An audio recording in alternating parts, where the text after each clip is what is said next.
In your eyes, I find my peace, a love so sweet. It won't decrease in every smile.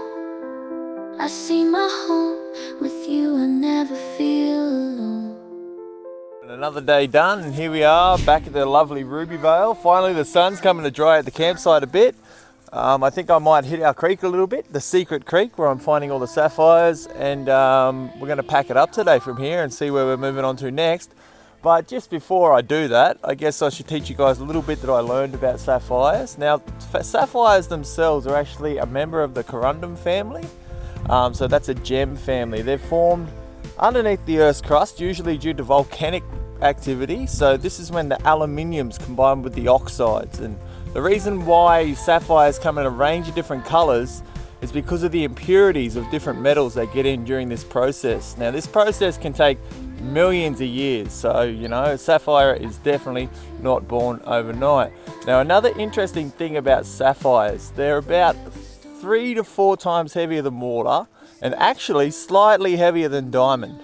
I think for that reason, you're able to kind of use some of the methods that you use to find gold when it comes to finding sapphires, because they are quite dense and quite heavy and very unique.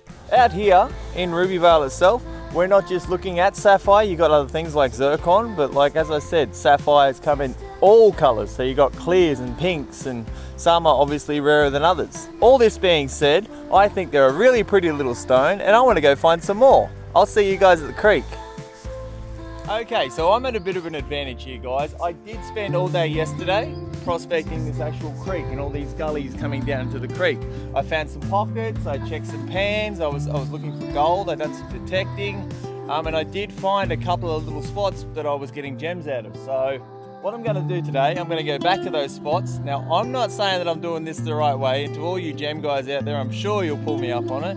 I'm going to be panning for my sapphire today, but I'm going to be panning from the spots that I found yesterday. So I'm at a big advantage, like I said. So the first thing that I'm doing is I'm taking the material from a pocket that I already know that I found in gems yesterday. Yesterday I found this little pocket right in the corner from this gully to the creek gully here, and I did find some gems in this exact hole. Quite a few actually, it was really quite lucrative. So I'm going to take my material from there, I'm going to put it into my pan. Like I said, not necessarily the way that everybody fossicks for gems, but this is a way that I've found works for me. And then I'm going to use my puddle over there to start panning it. Because this is not like gold, right? I'm actually a lot more careful about this panning process. So what I'm actually doing here is I'm grabbing the gravels that I found in my pit and I'm just picking them up and washing them. Washing them so gently that everything that's a little bit heavier should be falling to the bottom. Much like gold, only I think with this you've got to be a little more gentle. So now I feel confident that I've loosened all the clay in there. What I'm now going to begin to do is I'm going to just start taking all that light stuff off the top, but visually just having a look at it. Alright, making sure that I'm not throwing out any good gemstones with what I'm taking off the top. Just lifting it up, letting that really light stuff go to the surface, having a quick look at it. Nah, no gems in there, throw it to the side.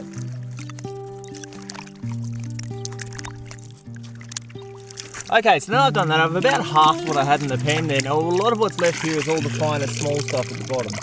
Okay, so what I'm going to do with that is just give it a nice little rattle to knock those heavier stones to the bottom. Let a bit of water out, not too much stone. Another little rattle, just let that roll off the top. Okay, I'm visually checking it. Cannot see any stones sitting on that top layer, so I'm going to get rid of it. Alright, I'm going to repeat this process a few more times. Now, as I'm getting much lower in the wash here, now this part's a lot like gold because you're always watching that last part of your pan, you know, as you're washing away that slight layer by slight layer. So I'm going to keep an eye on that and just start washing away from the top layer there until hopefully I start to see little gems show themselves. So now I've got barely anything left in the pan. I'm going to just do a wash as you would if you were gold fossicking. Just rolling that back. Rolling that back. So as I'm rolling back, there you can see, guys, as I said, not necessarily the way you're supposed to find gems, but this is how I'm finding gems And it is working for me. Look at that in that pan there. Across the top we got some lovely, it looks like a clear. Oh, that lovely blue there.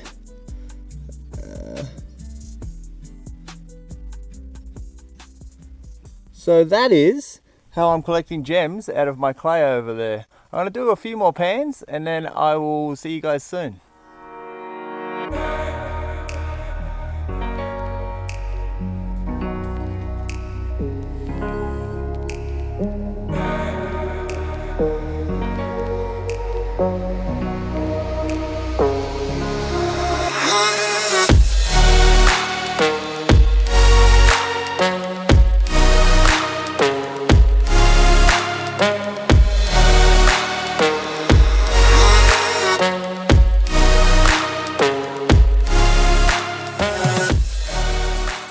Alright, so we just come out of the gallery there. There are some absolutely beautiful little specimens in there and also cut stone. Now the lady in there was really helpful. Obviously I showed her what we'd found. Those pink stones that I was questioning, they are zircons, but very shiny, very nice ones, she said. As far as the other sapphires we got, the biggest one that I got was just a carat. Now that's a carat, and she said, you know what, for your first time, that's not too bad. So what we're going to do now, we're going towards Policeman's Knob and we are going to check out the volcano, and then we're going to go down to the ridge and I'll fill you in where we go next.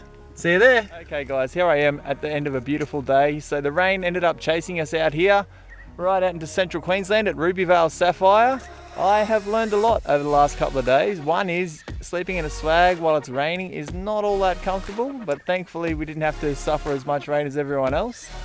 And yeah, we've really had a great time out here. So if you get a chance to stop by out at Rubyvale and maybe find some little shiny rocks, do so. It is a lot of fun, and I'll see you guys in Claremont very soon. Peace.